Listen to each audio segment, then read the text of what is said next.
10,000 Digital Wallet เพื่อไทย campaign.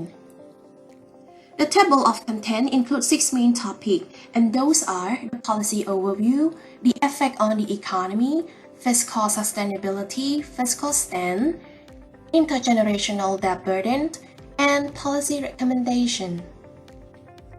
1. The policy overview.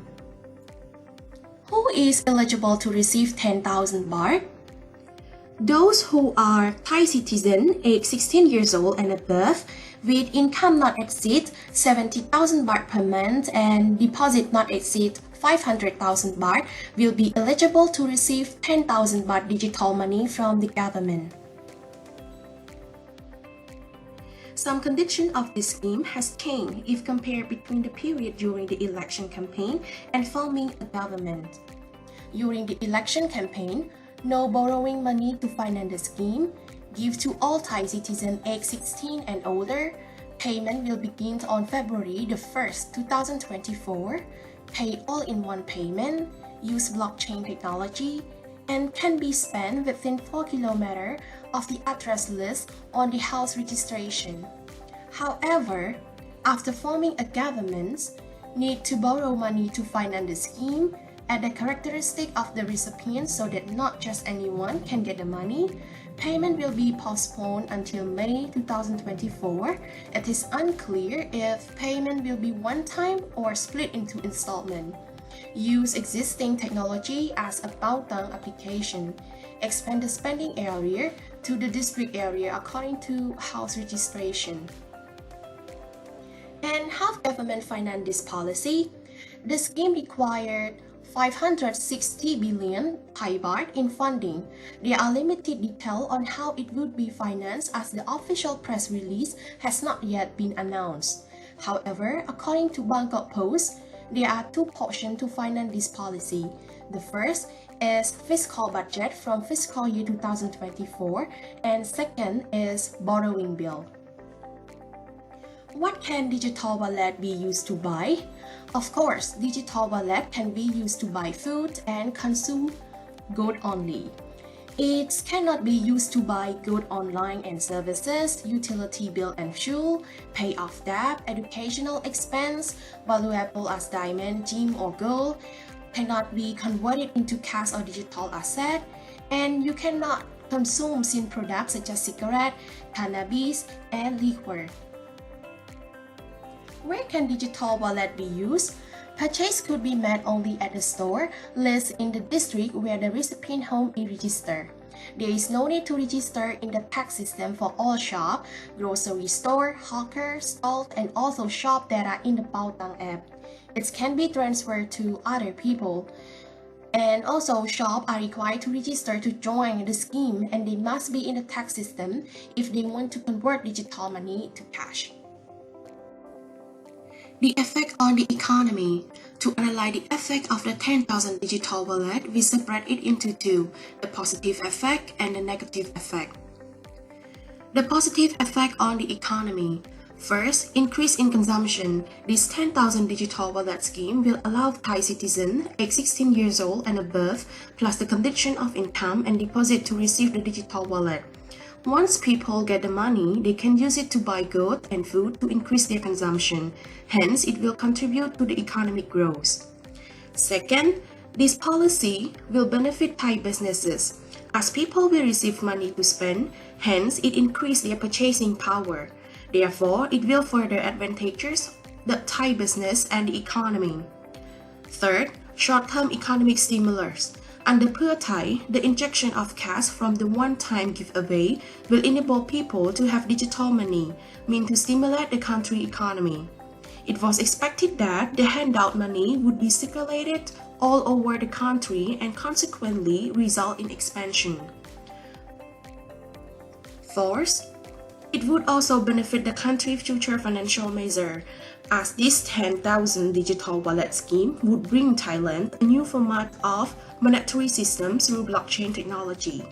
Lastly, under this policy, the money will be sent directly to the people. Therefore, there would not be any corruption, said Mr. Setha Thavisin. The negative effect on the economy. The 10,000 digital wallet will pose a negative effect on the economy in several ways. First, less liquidity due to the short distance and inconvenience. The citizen who receive this digital money will be able to spend within the district area only, according to the house registration.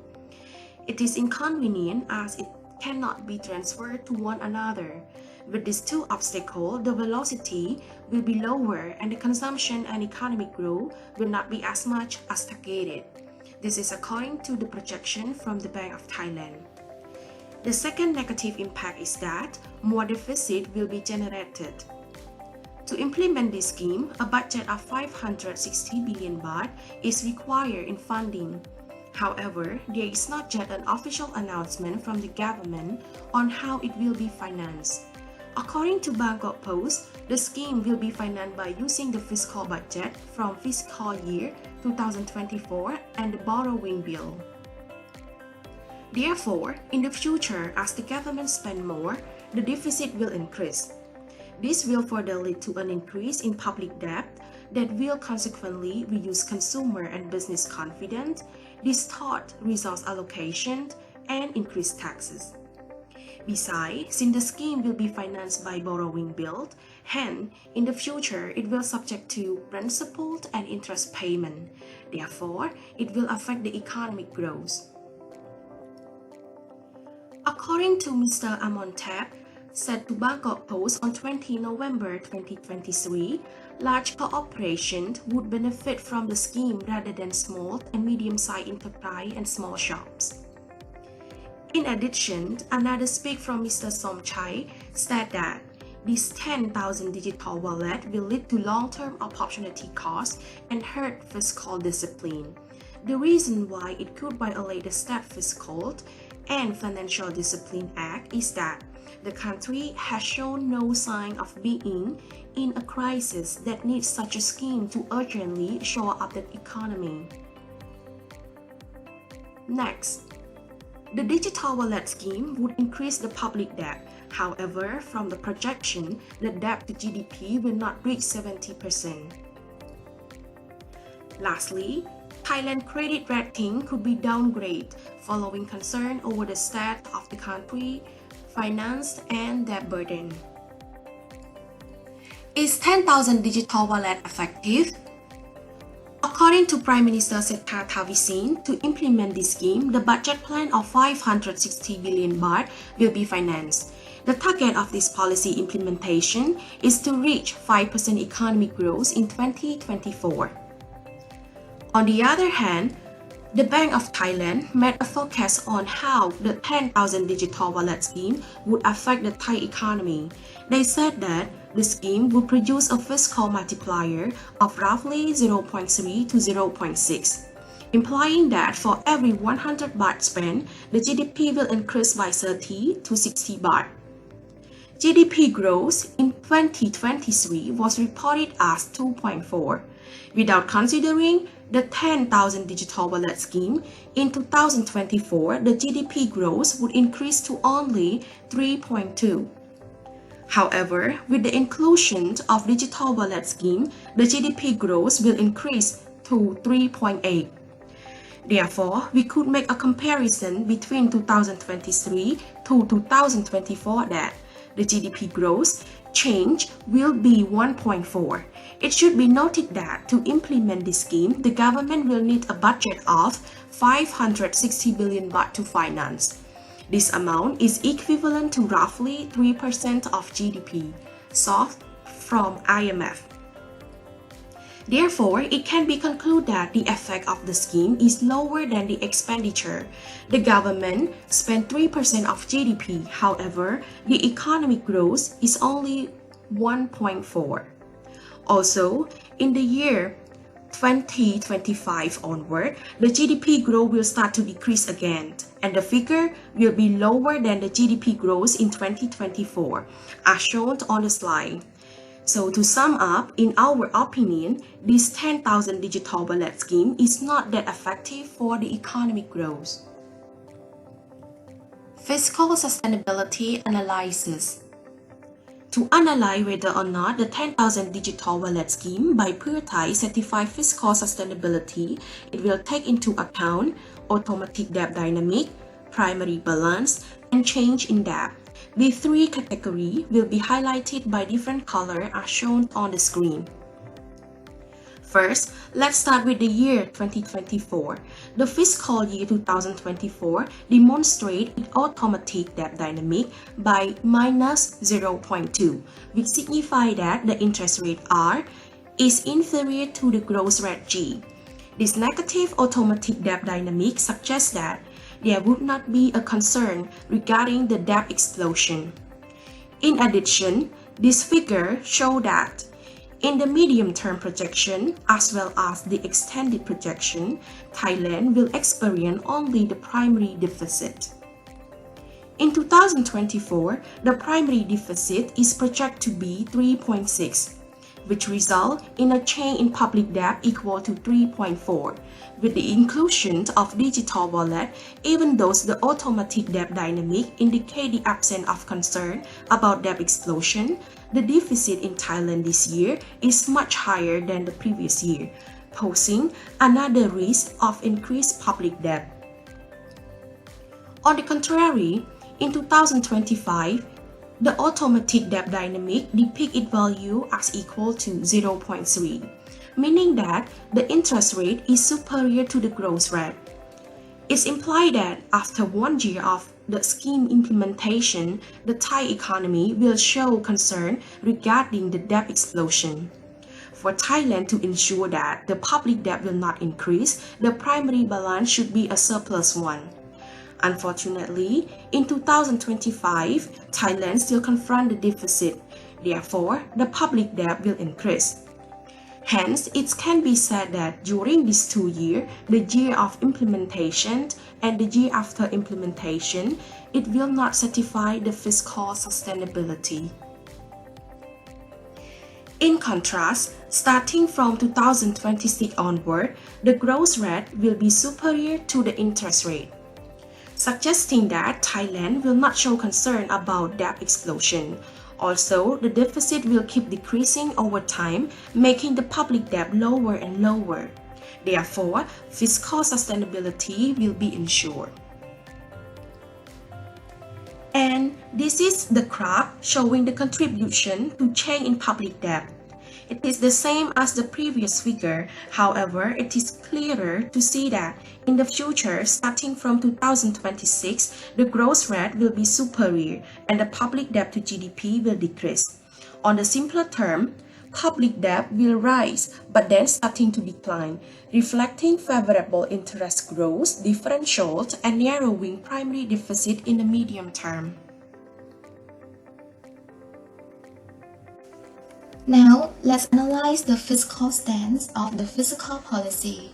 Obviously, fiscal stance tells us the direction of the fiscal policy, whether it is contractionary, neutral, or expansionary, by comparing the figure with the base year, where the fiscal stance is 0, which is the period when the output gap is closed. Based on this, according to the graph here, in Thailand, the base year of comparison is 2006.